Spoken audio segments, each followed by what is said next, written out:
Uumbaji wake Mungu alivyoumba ni ajabu kuu. Aliumba vitu vyote kwa mpango wa pekee.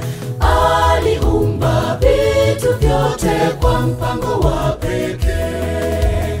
Uumbaji wake Mungu alivyoumba ni ajabu kuu.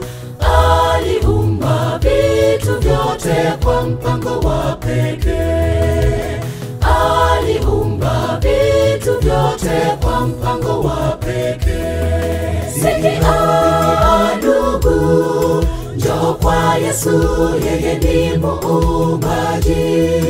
Sabato yake ni utimilifu wa uumbaji, ni agano la milele, ni muhuri wake Mungu.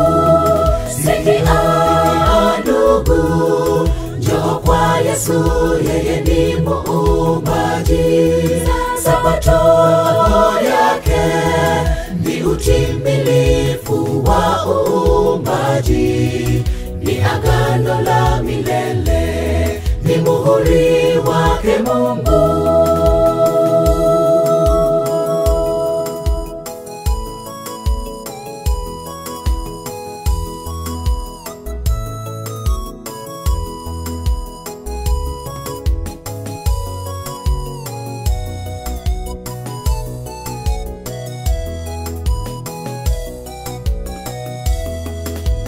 Kwa muda wa siku 6 alivyoumba, tazama dunia hii. Jua, nyota, hata mwezi ni kazi yake Mungu.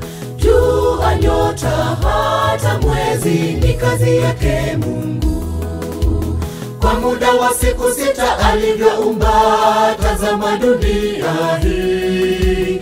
Jua, nyota, hata mwezi ni kazi yake Mungu. Jua, nyota, hata mwezi ni kazi yake Mungu. Sikia ndugu, njoo kwa Yesu, yeye ni muumbaji. Sabato yake ni utimilifu wa uumbaji, ni agano la milele, ni muhuri wake Mungu. Sikia ndugu, njoo kwa Yesu, yeye ni muumbaji. Sabato yake ni utimilifu wa uumbaji, ni agano la milele, ni muhuri wake Mungu. Sikia ndugu, njoo kwa Yesu, yeye ni muumbaji. Sabato yake ni utimilifu wa uumbaji, ni agano la milele, ni muhuri wake Mungu. Sikia ndugu, njoo kwa Yesu, yeye ni muumbaji. Sabato yake ni utimilifu wa uumbaji, ni agano la milele, ni muhuri wake Mungu.